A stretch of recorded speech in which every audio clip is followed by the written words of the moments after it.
अस्सलाम वालेकुम दोस्तों, मेरा नाम है उमेद अली और आप देख रहे हैं द इंस्पायरिंग वीडियो। दोस्तों 6 वीडियोस का कोर्स जिसका नाम है कि लोगों के दिल में घर करने के 6 तरीके में से आज तीसरी वीडियो जिसका मेन टॉपिक है कि लोगों के लिए उनके नाम कितनी अहमियत है। लेकिन दोस्तों एंड्रयू कार्नेगी की कामयाबी का क्या राज है? लोग उसे फौलादसाजी का बाप कहते हैं, लेकिन दर हकीकत उसे फौलादसाजी का कुछ इल्म न था। उसके नीचे सैकड़ों वर्कर्स ऐसे काम करते थे जो उसे फौलादसाजी का बहुत ज्यादा हुनर रखते थे, लेकिन एंड्रयू कार्नेगी को दूसरों के साथ मेल जोल का तरीका आता। सिर्फ इसलिए वो इतना बड़ा सरमायाकार बन गया। उसने बचपन ही में ये राज जान लिया था कि लोग अपने नामों को बहुत ही ज्यादा अहमियत देते हैं। दोस्तों वजाहत के लिए एक इंटरेस्टिंग एग्जांपल ले लेते हैं।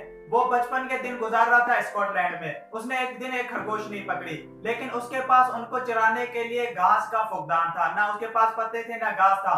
तो उसने गांव के लड़कों को कहा कि तुम में से जो जो इनके लिए घास फूस लेके आएगा, घास पत्ते लेके आएगा, मैं उनका नाम इन खरगोशों के बच्चों पर रख दूंगा।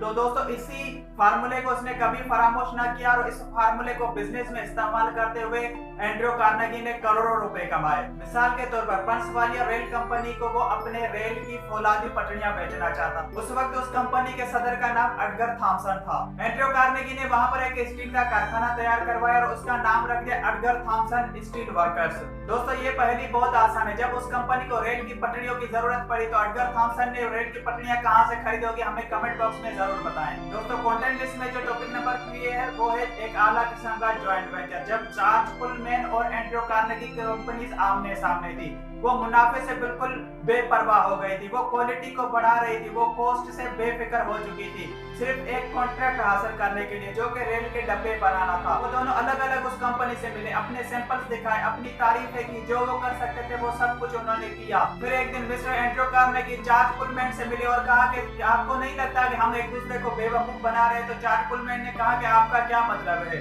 तो इस पर एंड्रयू कार्नेगी ने कहा कि क्यों ना हम मिलकर बिजनेस करें। उसने बड़ी शानदार तरीके से मिलकर कारोबार करने के उसको फायदे गिनवाए और मिलकर कारोबार ना करने के उसको नुकसानात गिनवाए। चार्ल्स पुलमैन उसमें इंटरेस्ट ले रहा था, लेकिन उसका आखिरी सवाल ये था कि कंपनी का नाम क्या रखेंगे। जैसे ही उसने ये सवाल किया तो मिस्टर एंड्रयू कार्नेगी झट से फौरन बोले कि सर ऑफ कोर्स कंपनी का नाम आप ही के नाम पर होगा। इस पर चार्ल्स पुलमैन का चेहरा तमतमा उठा। दोस्तों ये जॉइंट वेंचर सन्नती तारीख का संग मेल है। तो मिस्टर एंड्रयू कार्नेगी की यही पॉलिसी कि अपने दोस्तों ताजिर पेशा लोगों के नाम याद रखना और अपने सारे वर्कर्स के नाम याद रखना उसको कामयाबी की बुलंदियों तक ले गया और उसे इस बात पर फख्र होता था कि उसे अपने सारे मजदूरों के नाम याद है।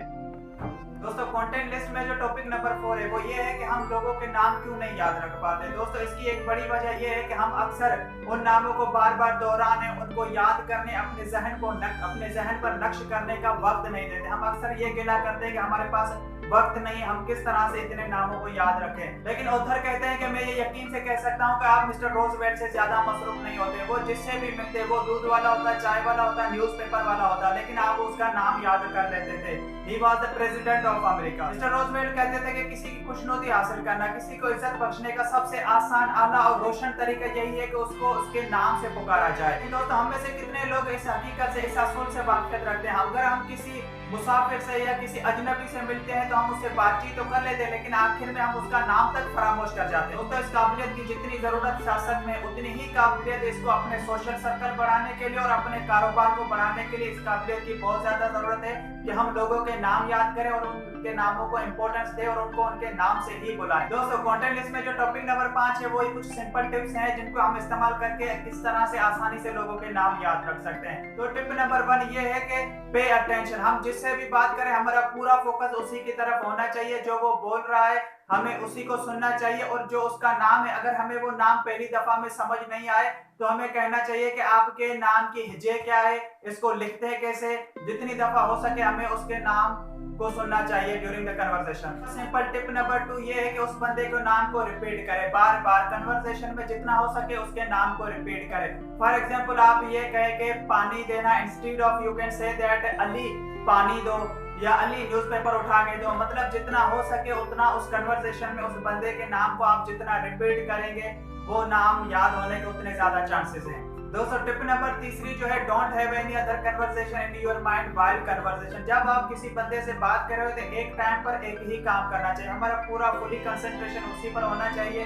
और दोस्तों ये कम्युनिकेशन का भी रूल है, हम जिससे बात करें हमारा फोकस उसी पर होना चाहिए। इसी फार्मूले की मदद से हम लोगों को ज़ेर कर सकते हैं। दोस्तों टिप नंबर 4 जो है वो थोड़ी फनी है, वो ये है कि आप जिस बंदे से मिल रहे हैं या आप जिसका नाम याद करना चाह रहे हैं, उसके बॉडी पे, उसके फेस पे जो भी आपको कोई मतलब पर्टिकुलर कोई न्यू थोड़ी स्ट्रेंज चीज लगे ना, आप उस पर फोकस करेंगे। यार इसकी नाक ऐसी है, इसका कान ऐसा है, यार इसके मुंह पे दिल है, उस बंदे का नाम ये है, तो यानी उसको फेस की किसी पर्टिकुलर चीज पे फोकस करके उससे उसके नाम को रिलेट करके भी हम याद कर सकते हैं। तो टिप नंबर 5, उस बंदे के नाम को हमें लिंक करना चाहिए किसी ऐसी चीज के साथ जो हम पहले ही जानते हैं, सो दैट हम उसका नाम इजीली याद कर सके। दोस्तों 6 वीडियोस का कोर्स, जिसकी तीसरी वीडियो आज थी कि दूसरों के नाम उनके लिए कितनी इंपॉर्टेंस रखते हैं। अगर आपको हमारी छोटी वीडियो पसंद आई है तो सब्सक्राइब करें हमारे चैनल को, साथ में बेल आइकन को भी प्रेस करें और कमेंट में हमें हमारी रहनुमाई जरूर फरमाइए। तब तक के लिए मुझे दीजिए इजाजत।